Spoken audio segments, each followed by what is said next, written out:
हाय दोस्तों, नमस्कार। स्वागत है आप सभी का।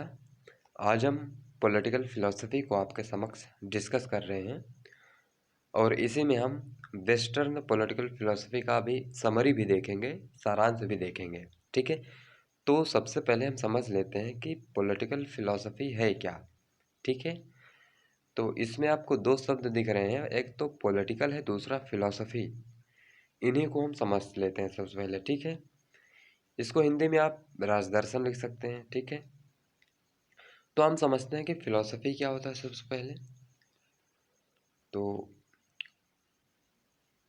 फिलॉसफी सत्य ज्ञान की खोज करता है, यानी कि फिलॉसफी का जो काम होता है वो सर्चिंग करना होता है ट्रू नॉलेज का, सत्य ज्ञान का। अर्थात किसी भी विषय के आधार या मूल की खोज करना फिलॉसफी का काम होता है। फिलॉसफी को सभी विषयों की जननी माना जाता है। क्यों? क्योंकि हर एक विषय में आपको फिलॉसफी देखने को मिलती है। कैसे? समझते हैं। कोई भी विषय होता है तो हम उसमें कई सारे प्रश्न उठा देते हैं कि ये क्या है, ये क्यों है, इसका उद्देश्य क्या है। ये सारे जब प्रश्न उठाते हैं ना, तो ये जो प्रश्न होते हैं ये प्रश्न फिलोसफिकल होते हैं। भाई क्या है, क्यों है और इसका उद्देश्य क्या है। जब हम इन प्रश्नों को लेकर चलते हैं तो अर्थात जिस चीज़ में इस प्रश्न को लगाते हैं हम, उसका हम सत्य ज्ञान प्राप्त करने की कोशिश करते हैं। जैसे ये पृथ्वी है, तो ये पृथ्वी जो हम जानते हैं कि पृथ्वी है, अगर हम ना जाने कि ये पृथ्वी नहीं है तो हम जिस भूमि पर चलते हैं तो फिलॉसफी करेगा क्या, ये क्या है, ये क्यों है, इसका उद्देश्य क्या है, बना कब, कैसे बना। इस तरह के प्रश्नों की खोज करना होता है। ठीक है, जब कोई आपसे ये पूछे कि आपके जीवन का उद्देश्य क्या है, आप करना क्या चाहते हैं आगे, इसका मतलब ये है कि वो आपसे फिलोसफिकल क्वेश्चन पूछ रहा है, वो आपसे आपका उद्देश्य जानना चाह रहा है। ठीक है, तो कुल मिलाकर हम यह कह सकते हैं कि फिलॉसफी ऐसी ऐसा विषय है जो क्या करता है, सत्य ज्ञान की खोज करता है या किसी भी विषय के आधार या मूल की खोज करता है, इस विषय का मूल क्या है।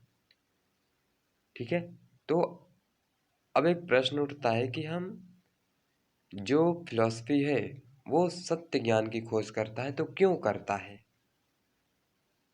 भाई सत्य ज्ञान की खोज क्यों हम करें, तो इसका आंसर है कि गुड ह्यूमन लाइफ के लिए, मानव के जीवन को बेहतर बनाने के लिए हम क्या करते हैं, हम सत्य ज्ञान की खोज करते हैं। ठीक है, आज का भौतिकवादी समाज है और इस समाज में सभी पढ़ते हैं तो नौकरी की खोज करते हैं।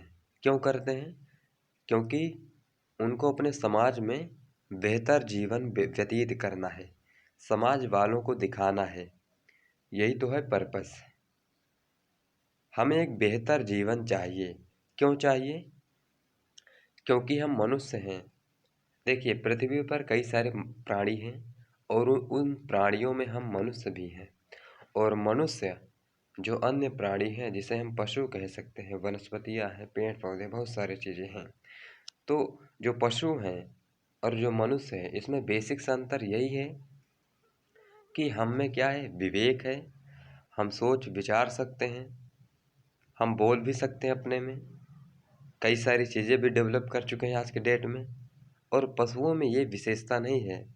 पशुओं का ना कोई समाज होता है, ना कोई संस्कृति होती है और ना ही कोई उनके अंदर मोरालिटी होती है, नैतिकता होती है। लेकिन हम मनुष्य हैं और मनुष्य होने के नाते हमें यह विशेष प्रकार की शक्ति प्रकृति के द्वारा प्राप्त है कि हम क्या करते हैं, हम अपने जीवन को बेहतर बनाने के लिए नई नई चीज़ों की खोज करते रहते हैं। जितने भी आविष्कार हुए हैं वो सब मानव जीवन को बेहतर बनाने के लिए ही हुए हैं। तो जो भी खोज हुए हैं वो खोज ही फिलॉसफी है। और उस खोज को हम क्यों किए हैं? क्योंकि हमें बेहतर जीवन चाहिए। ठीक है। अब दूसरा जो हमारा शब्द है वो पॉलिटिकल है। पॉलिटिकल का मतलब ये है कि एक हमें गुड पॉलिटिकल सिस्टम चाहिए। एक ऐसी पॉलिटिकल सिस्टम हम बनाएं जिसमें हमारे जीवन को बेहतर बनाया जा सके। अर्थात पॉलिटिकल सिस्टम में हम मान लेते हैं एक स्टेट, एक हम राज्य बनाएं, तो क्या राज्य में हमें एक बेहतर जीवन मिल सकता है? इस तरह के प्रश्न पॉलिटिकल फिलॉसफी में आते हैं। तो कुल मिलाकर ये कि जो पॉलिटिकल फिलॉसफी है, जो राजनीतिक दर्शन है, यह राजदर्शन है, इसका मेन उद्देश्य होता है कि ऐसी राजनीतिक व्यवस्था की खोज करें जिसमें मानव के जीवन को बेहतर बनाया जा सके, हमारे जीवन को बेहतर बनाया जा सके। क्यों? क्योंकि हम मनुष्य हैं और मनुष्य होने के नाते हम एक सभ्य प्राणी हैं और हमें एक सभ्यतापूर्ण जीवन व्यतीत करना चाहिए। इसके लिए हम नित्य नवीन नई चीज़ों का आविष्कार करते रहते हैं। अब क्योंकि पॉलिटिकल शब्द इसमें जुड़ा है, ठीक है, तो जहाँ पॉलिटिकल शब्द जुड़ जाए वहाँ राज्य, सरकार, इंस्टीट्यूशन, संस्थाएं आने लगती हैं। अर्थात जब हम पॉलिटिकल शब्द का उच्चारण करते हैं तो हमारे समक्ष स्टेट यानी कि राज्य, सरकार, ये सारी संस्थाएं आने लगती हैं। अर्थात ऐसी पॉलिटिकल सिस्टम, राजनीतिक व्यवस्था की खोज करना जिसमें हमारे जीवन को बेहतर बनाया जा सके। अब क्यों खोज करना, यानी कि एक बेहतर राजनीतिक व्यवस्था की खोज क्यों करना? क्योंकि अगर हम एक बेहतर राजनीतिक व्यवस्था की खोज नहीं करेंगे, एक रूल नियम नहीं बनाएंगे, तो समाज में या फिर जो हम मनुष्य हैं, मनुष्यों में क्या होगा? अव्यवस्था फैल जाएगी। एक मनुष्य दूसरे को मारेगा। जैसे बड़ी मछली छोटी मछली को खा जाती है, वैसे शक्तिशाली मनुष्य निर्बल कमजोर मनुष्य को या व्यक्ति को अपने नीचे दाब के रखेगा, उसे मारेगा, जो भी मन करेगा वो करेगा। तो इसीलिए जो राजनीतिक वैज्ञानिक हैं वो एक ऐसे पॉलिटिकल सिस्टम की खोज करना चाहते हैं जिसमें सभी व्यक्तियों को समान रूप से सम्मान मिल सके, समान रूप से अधिकार मिल सके। तो इसी को खोज करने के लिए, यानी किसको? एक अच्छी राजनीतिक व्यवस्था को खोज करने के लिए या राजनीतिक व्यवस्था के संबंध में जो विचार दिए जाते हैं, यानी कि कुछ विचार इसके संबंध में दिए जाएंगे और जो देते हैं उन्हें हम राजनीतिक वैज्ञानिक कहते हैं, पॉलिटिकल फिलोसोफर कहते हैं। अर्थात ये जो राजनीतिक व्यवस्था है इसको खोज करने का काम राजनीतिक दार्शनिक करते हैं। ठीक है।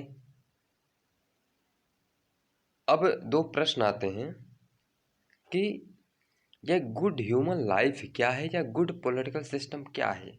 एक अच्छा जीवन कैसा होगा, क्या है? या एक अच्छी राजनीतिक व्यवस्था क्या है? क्या हम शहर में रहकर अच्छा जीवन व्यतीत कर सकते हैं? हमारे जीवन को सुख सुविधा मिल सकता है? या जो जंगल में जनजातीय लोग हैं उनका जीवन अच्छा है? भाई कोई शहर में, आप शहर में रहें तो अगर आप गांव में जाएं शायद आप एडजस्ट ना कर पाएँ और आप कहें हमारा शहर ही अच्छा था, तो आपके लिए तो शहर ही एक गुड ह्यूमन लाइफ व्यतीत करने की स्थान है या गुड पॉलिटिकल सिस्टम है। या कोई जनजातीय इलाके में है, जंगलों में है, तो उसका जीवन वही है, तो वो कहता है कि हमारा जीवन तो यहीं व्यतीत होगा और हमारे लिए यही जीवन है। तो जीवन, एक अच्छा जीवन कैसा होगा, ये हर एक व्यक्ति का अपना अलग अलग व्यू होता है। आपके लिए अलग गुड ह्यूमन लाइफ होगा, एक अच्छा जीवन होगा। कोई दूसरा आपका मित्र है उसके लिए अलग होगा, कोई तीसरा है उसके लिए अलग होगा। जितने मनुष्य हैं उन सब का जो गुड ह्यूमन लाइफ है, उसके बारे में जो विचार है वो अलग अलग है। इसी प्रकार जो गुड पॉलिटिकल सिस्टम है, इस पर भी अलग अलग मत हैं। कोई एक फिक्स हमें परिभाषा इसमें नहीं देखने को मिलती। सारे फिलोसोफर आते हैं वो अलग अलग अपने व्यू देते हैं। ठीक है, जैसे प्लेटो आते हैं तो प्लेटो कहेंगे एक आइडियल स्टेट होना चाहिए, एक आदर्श राज्य होना चाहिए, क्योंकि आदर्श राज्य में ही व्यक्ति को न्याय मिल सकता है, व्यक्ति अपने व्यक्तित्व का विकास कर सकता है एक आदर्श राज्य में ही। वहीं अरस्तु आते हैं तो अलग थ्योरी देते हैं। मैकियावेली, हॉब्स जैसे विचारक आते हैं तो कहते हैं एक एब्सोल्यूट मोनार्की होनी चाहिए, निरंकुश राजतंत्र, क्योंकि मनुष्य बहुत स्वार्थी होता है और इस स्वार्थी मनुष्य को नियंत्रित करने का केवल एक ही उपाय है, इसे जबरदस्ती डंडे के बल पर रखा जाए, इसको डरा धमका कर रखा जाए और ये काम एक राजा ही कर सकता है। ऐसी बात ये विचारक करते हैं। लॉक विचारक जो आता है एक, वो कहते हैं कि भाई जो पॉलिटिकल सिस्टम होनी चाहिए उसमें जनता के द्वारा शासन किया जाना चाहिए, अर्थात वो लोकतंत्र का समर्थन करते हैं। वो कहते हैं कि व्यक्ति को ओपनली फ्री छोड़ देना चाहिए, क्योंकि व्यक्ति जो होता है वो जन्मतः स्वतंत्र होता है और बाद में उसे तरह तरह के जो जंजीरें होती हैं जकड़ लेती हैं और वो अपने व्यक्तित्व का विकास नहीं कर पाता। और इस संबंध में एक फेमस कोटेशन रूसो का है कि मनुष्य जन्म से स्वतंत्र होता है, यानी कि जब मनुष्य जन्म लेता है वो स्वतंत्र लेता है, लेकिन उसके बाद वह तरह तरह की जंजीरों से झगड़ा जाता है। तो सब जितने भी फिलोसोफर हैं सबके अलग अलग व्यू हैं। तो इस प्रकार हमारे पास कोई फिक्स परिभाषा नहीं है। क्यों नहीं है? क्योंकि ये जो प्रश्न है, जो गुड ह्यूमन लाइफ है, गुड पॉलिटिकल सिस्टम है, ये एक व्यक्तिनिष्ठ प्रश्न है, एक सब्जेक्टिव प्रश्न है। आप देखेंगे कुछ प्रश्न सब्जेक्टिव होते हैं, कुछ ऑब्जेक्टिव होते हैं। ठीक है, ऑब्जेक्टिव तो कुछ हमारे पास सब्जेक्टिव होते हैं, कुछ ऑब्जेक्टिव। सब्जेक्टिव का मतलब होता है व्यक्तिनिष्ठ और ऑब्जेक्टिव का मतलब होता है वस्तुनिष्ठ। इनमें अंतर क्या है? तो जो व्यक्तिनिष्ठ होता है या किसी विशेष व्यक्ति का अपना एक नज़रिया होता है, जैसे आपके लिए अच्छा जीवन कुछ अलग होगा, वहीं आपका पड़ोसी होगा उसके लिए अलग जीवन हो सकता है। प्लेटो है उनके लिए अलग पॉलिटिकल सिस्टम हो सकता है, हॉब्स लॉक के लिए अलग पॉलिटिकल सिस्टम हो सकता है, कार्ल मार्क्स फेमस विद्वान उनके लिए अलग पॉलिटिकल सिस्टम हो सकता है। तो ये सब प्रश्न जो हैं, ये जो प्रश्न है, जबकि वस्तुनिष्ठ प्रश्न का क्या होते हैं, जैसे हम कहते हैं ग्रेविटेशनल फोर्स जो है वो पृथ्वी जो है कोई भी वस्तु अपने ओर आकर्षित कर लेती है। तो ऐसा नहीं कि आपके लिए आकर्षित करेगी और कोई दूसरा आपका पड़ोसी है तो उसके लिए नहीं करेगी, वही काम होगा उसमें भी। तो कुछ प्रश्न ऐसे होते हैं जो व्यक्तिनिष्ठ होते हैं और कुछ वस्तुनिष्ठ, और वस्तुनिष्ठ की श्रृंखला में ही विज्ञान को रखा जाता है। ठीक है, तो जब हम राजनीति विज्ञान की जो परिभाषा पढ़ते हैं प्रकृति, उसमें इसको हम डिस्कस करते हैं। वीडियो है हमारे, उस पर आप देख सकते हैं। तो अब क्योंकि ये एक व्यक्तिनिष्ठ प्रश्न है, इस पर एक विचार है नहीं, अलग अलग व्यक्तियों का अलग अलग व्यू है अपना, इसलिए अलग अलग राजनीतिक दार्शनिक जो हैं वो अलग अलग विचार देते हैं जिन्हें राजनीतिक दर्शन में पढ़ा जाता है। तो अब आपको ये क्लियर हुआ होगा कि आप प्लेटो अरस्तु इतने सारे विचारक पढ़ते क्यों हैं। क्योंकि ये जो हम गुड पॉलिटिकल सिस्टम की खोज कर रहे हैं जिससे हमारे जीवन को बेहतर बनाया जा सके, ये हर एक व्यक्ति अलग अलग ढंग से देते हैं, उनको आपको पढ़ना है, समझना है, और इसका इम्पोर्टेंस भी बहुत है। जब आप इन विचारकों के विचार को पढ़ेंगे तो आप अपने समाज में चल रही कोई भी सामाजिक प्रक्रिया हो, अन्याय हो, उस पर आपकी जो दृष्टि होगी वो अन्य व्यक्तियों की तुलना में बहुत ही शार्प होगी, बहुत ही अच्छी होगी और आप सही गलत का आकलन बहुत अच्छे से कर लेंगे और आप अपने समाज को बहुत ही ऊंचाइयों तक ले जा सकते हैं। ये विचार इतने इम्पोर्टेंट है कि आप इसे अच्छे से पढ़िए और पढ़िए ही नहीं, इसको तो आत्मसात आपको करना चाहिए, क्योंकि ये ऐसे विचार हैं जो पूरी दुनिया को चला रहे हैं। आज भी आपकी जो पॉलिटिकल सिस्टम है, जो संविधान है, वो भी लिबरलिज्म के बेस पर बना हुआ है। उसमें कुछ समाजवाद के तत्व दिखेंगे। तो आज भी जो सिस्टम चल रहा है वो भी इन्हीं विचारों के बदौलत। तो ये विचार तो आपको पढ़ना बहुत ही इम्पोर्टेंट है और पढ़ना ही नहीं, आत्मसात करना चाहिए आपको। ठीक है, तो इसलिए हम राजनीतिक दर्शन को पढ़ते हैं। तो आपको इस प्रश्न का उत्तर भी मिल गया होगा कि हमें राजनीतिक दर्शन क्यों पढ़ना चाहिए। तो आप अब बता सकते हैं कि हमें राजनीतिक दर्शन क्यों पढ़ना चाहिए। अब प्रश्न आता है कि सबसे अच्छी राजनीतिक व्यवस्था कौन सी हो सकती है, कैसी हो सकती है ना। जैसे हम एक एग्जाम्पल ले लें, जैसे हमने एक राजनीतिक दर्शन बना दिया, ठीक है, राजनीतिक दर्शन, सॉरी यहाँ दर्शन नहीं, राजनीतिक व्यवस्था यहाँ कर लीजिए आप। ठीक है, जैसे हमने एक राजनीतिक व्यवस्था को बना दिया, इसको कट कर दीजिए, व्यवस्था कर लीजिए, और उस व्यवस्था के स्वरूप हमने मान लीजिए एक राज्य बनाया। ठीक है, तो अब हम उसमें ये देखेंगे कि भाई व्यक्ति और राज्य के बीच संबंध कैसा होना चाहिए। यानी कि जो राज्य हमने बनाया, ठीक है, उस राज्य का और हमारे बीच किस प्रकार का रिलेशन होना चाहिए। Relation between state and individual कैसा होना चाहिए। इस पर जो विचारक हैं वो अपने अलग अलग मत देते हैं। अब देखिए कैसे देते हैं।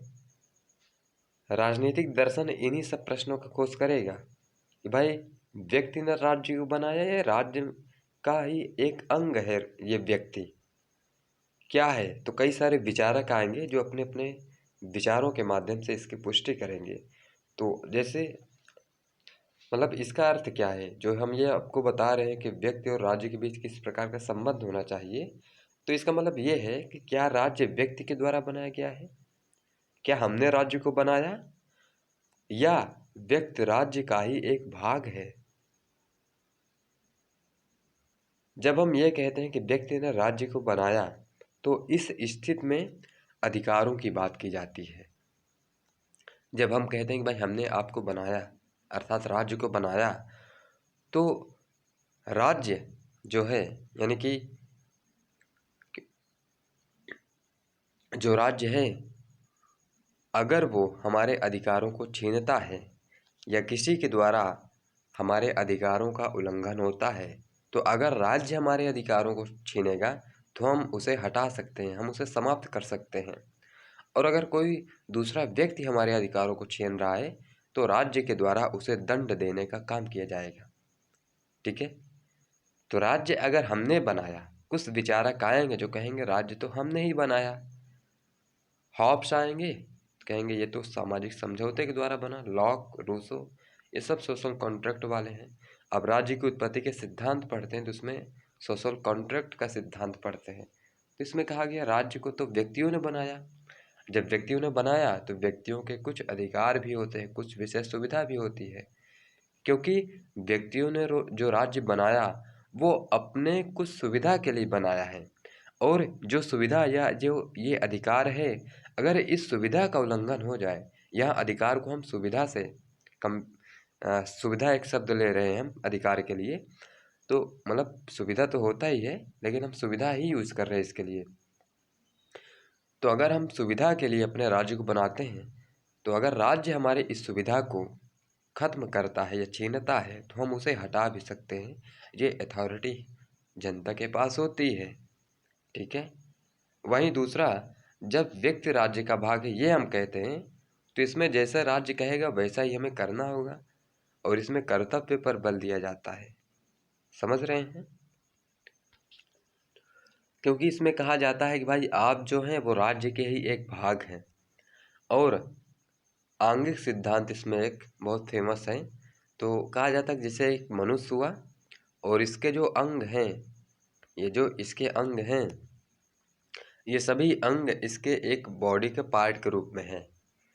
तो अब क्योंकि हाथ का कर्तव्य क्या है, पैर का कर्तव्य क्या है, आँख का कर्तव्य क्या है, ये सब अपने कर्तव्यों का निर्वहन करें।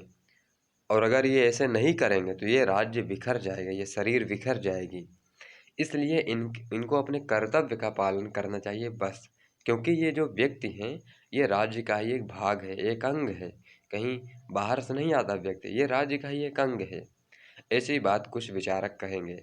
और जब ये कहेंगे कि ये राज्य के ही अंग हैं, तो अर्थात ये है कि वो कर्तव्य हमें देना चाहते हैं कि हम अपनी ड्यूटी का पालन करें बस। जैसा राज्य कहे वैसा ही हम करते रहें बस, हम सवाल उससे न पूछें कि क्यों और क्या कर रहे हैं आप। जबकि इसके पीछे की स्थिति में जब आप देखें कि जब व्यक्ति न राज्य को बनाता है, तो अगर कोई सुविधा, क्योंकि हम सुविधा के लिए ही बनाते हैं, अगर उस सुविधा को राज्य छीनेगा तो हम उसे हटा सकते हैं। और कोई हमारे उस सुविधा को छीनने का प्रयास करता है तो राज्य के द्वारा उसे दंड दिया जाता है। लेकिन यहाँ उल्टा है। तो ये जो राज्य ने व्यक्ति को बनाया, या व्यक्ति राज्य का ही भाग है, एक डिबेट है। और यही डिबेट पूरी पॉलिटिकल फिलॉसफी में चलेगी। ठीक है, इसको आपको बेस बना के चलना है। व्यक्ति का महत्व ज्यादा या राज्य का महत्व, वही प्रश्न। कर्तव्य या अधिकार, न्याय, समानता, स्वतंत्रता क्या है तथा इनके बीच संबंध कैसा होना चाहिए, कर्तव्य क्या है, अधिकार क्या है, इन सब प्रश्नों की खोज करना राजदर्शन का एक पोर्शन है जो राजनीतिक दार्शनिकों द्वारा किया जाता है। और प्रश्न यह है कि हमें राज्य की आज्ञा का पालन क्यों करना चाहिए। ठीक है, पॉलिटिकल ऑब्लिगेशंस, राजनीतिक दायित्व जो है, तो इसको हम समझेंगे। तो इस तरह के जो प्रश्न हैं, इसमें दो तरह के विचारक हमारे सामने आते हैं। एक विचारक वो होते हैं जो ये मानते हैं कि जो राज्य है या समाज है या ईश्वर को महत्व भी ये लोग देते हैं। अब देखिए, यहाँ राज्य समाज एक जैसे ही होता है, क्योंकि ये लोग कहते हैं, यानी कि जो राज्य को सपोर्ट करते हैं, ये कहते हैं कि व्यक्ति राज्य का ही अंग है। वो कहता है कि क्योंकि व्यक्ति जो होता है वो व्यक्तियों से मिलकर समाज, और समाज से मिलकर राज्य बनता है, तो जो राज्य है वो व्यक्ति का बृहत्तर रूप है। और क्योंकि एक व्यक्ति में ही एक राज्य छुपा हुआ होता है। अरस्तु को ये बहुत ही अच्छी बात उसने कही कि भाई, ये जो मतलब कि ये जो व्यक्ति होते हैं, जैसे एक बीज में एक पेड़ छुपा हुआ होता है। आपके पास कोई बीज हो, उसमें एक पेड़ छुपा हुआ है, उसी प्रकार एक व्यक्ति में एक राज्य छुपा हुआ है। ऐसी बात ये लोग करते हैं। और ये बात करते हैं विचार की, प्रत्यय की। जबकि इसके इधर देखिए, ये समाज को महत्व देते हैं, ये राज्य को महत्व देते हैं, ये व्यक्ति को महत्व देते हैं। इसके अपोजिट में ये दो तरह के विचारक ही आपको पढ़ने के मिलेंगे। कुछ लोग इसमें समन्वय भी बनाएंगे। ठीक है, तो बस इसी के इर्द गिर्द पूरी पॉलिटिकल फिलॉसफी ही घूमेगी। ठीक है, क्योंकि हम अपने जीवन को बेहतर बनाने के लिए ऐसा कर रहे हैं। ठीक है, तो ये राज्य को महत्व देते हैं और ये व्यक्ति को महत्व देते हैं। ये बात करते हैं विचार या प्रत्यय की, ये बात करते हैं भौतिकवाद की। ये कहते हैं कि इस दुनिया में जो भी वस्तुएं हैं वो वास्तविक नहीं है, बल्कि उनका एक विचार है। भाई, आप जो ये फ़ोन चला रहे हैं, एक्चुअल में ये वास्तविक नहीं है, ये तो एक विचार के द्वारा बनाया गया है। आप जिस कप में चाय पीते हैं, वो कप क्या है? वो क्षणभंगुर है, इस मिट्टी में मिल जाएगा। लेकिन उस कप को बनाने का जो विचार है, उसे आप नहीं तोड़ सकते। ऐसी बात ये लोग कहते हैं। लेकिन ये कहते हैं ऐसा नहीं है। भाई, हमें जो दिखाई देगा, इसके अपोजिट में जो व्यक्तिवादी हैं वो कहेंगे कि हमें जो दिखाई देगा वही वास्तविक है। भाई, हमें ये दिखाई देता है कि जो समाज और व्यक्तियों से मिलकर बना है। जैसे कोई पदार्थ अणुओं से मिलकर बना होता है, वही परमाणु और अणु फिर पदार्थ ऐसे बनते हैं। उसी प्रकार जो समाज है, भाई समाज हमें दिखता ही नहीं, तो हम कैसे मान लें कि समाज के द्वारा ही व्यक्ति बनाया जाता है? नहीं, व्यक्तियों से मिलकर समाज बनता है। और जैसे पदार्थ जो है अणुओं से मिलकर बनता है, ऐसी बात ये करते हैं। ये ईश्वर को मानते हैं, ये नहीं मानते। इन्हें हम आदर्शवादी विचारक या समुदायवादी विचारक बोल देते हैं। इन्हें हम व्यक्तिवादी या भौतिकवादी दार्शनिक बोलते हैं। ये जो कहेंगे कि ऐसा होना चाहिए, ये एक प्रकार से आदर्श की बात करेंगे। प्लेटो कहेंगे ऐसा आदर्श राज्य होना चाहिए कि वहाँ सभी व्यक्ति न्यायपूर्ण जीवन व्यतीत करेंगे। और एक ऐसा आदर्श राज्य वो बना भी देते हैं जो दुनिया में लागू तो नहीं हुआ, लेकिन फेमस बहुत है वो, उसको हम पढ़ेंगे। तो प्लेटो, हीगल जैसे इसमें विचारक आते हैं। हीगल कहते हैं भाई ये जो दुनिया चल रही है तो विचारों के द्वारा ही चल रहा है। ईश्वर विचारों के रूप में प्रस्फुटित हुआ है दुनिया में और वही चला रहा है, ऐसी बात हीगल करेंगे। जबकि ये लोग कहेंगे नहीं, ऐसा नहीं है, क्या है इस समय इसको देखें, क्या होना चाहिए उसकी बात नहीं है, ये आदर्शवादिता हम नहीं पढ़ते, इसमें क्या है उसको देखते हैं। जैसे हॉब्स, लॉक, मार्क्स मार्क्स वगैरह आते हैं तो ये लोग कहते हैं इसमें क्या चल रहा है उसको हम देखेंगे। ये आदर्श की बातें हमारे बस की बात नहीं है, क्योंकि ये जो आप कह रहे हैं ये दुनिया में है ही नहीं। ये तो आप विचारों में उड़ रहे हैं और विचार एक्चुअल में है ही नहीं, क्योंकि भौतिक चीज़ें ही देखकर हमें विचार उत्पन्न होता है। ये लोग कहते हैं नहीं, विचार से भौतिक चीज़ें बनती हैं। तो इसी में कंट्रोडिक्शन आपको देखने को मिलेगा, इसी में पॉलिटिकल फिलॉसफी भी घूमेगा। अब प्रश्न उठता है कि ऐसा दोनों करते क्यों हैं, ये क्यों ऐसा कह रहे हैं कि एक कह रहा है कि भाई जो है, जो राज्य है वो व्यक्तियों का, मतलब कि राज्य का अंग ही है व्यक्ति। दूसरे कहते हैं नहीं, राज्य को व्यक्ति ने बनाया।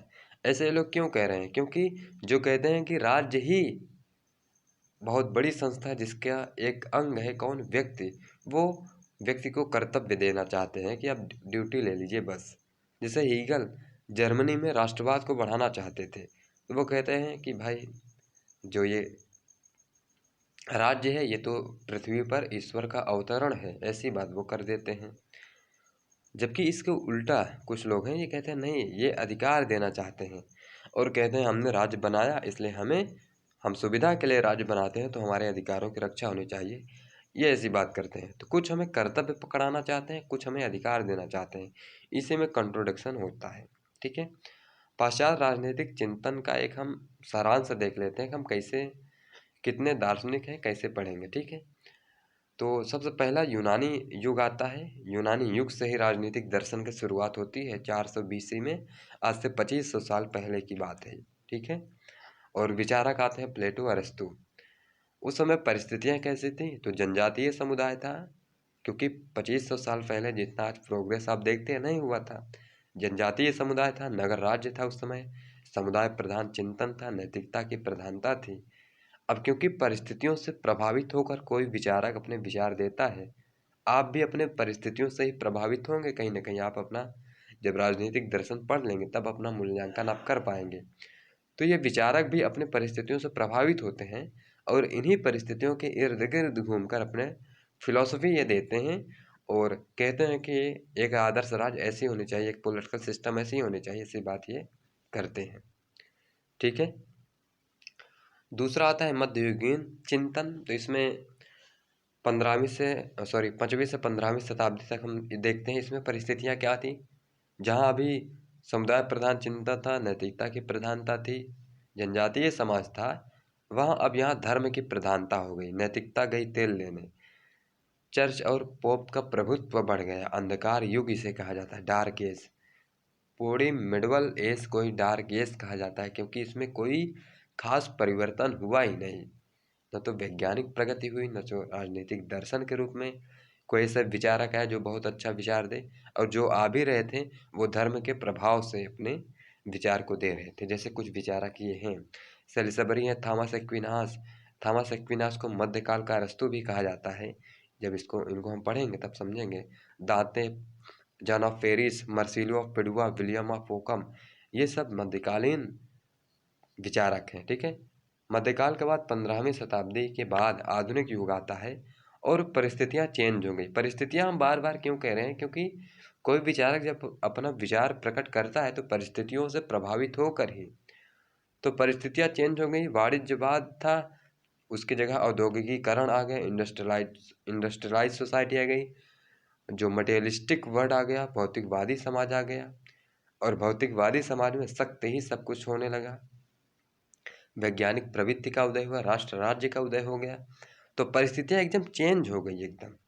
तो इसके जो विचारक हैं जैसे मैकियावेली, ये अब मैकियावेली धर्म और राजनीति को अलग करने का काम करते हैं सबसे पहले आधुनिक काल में।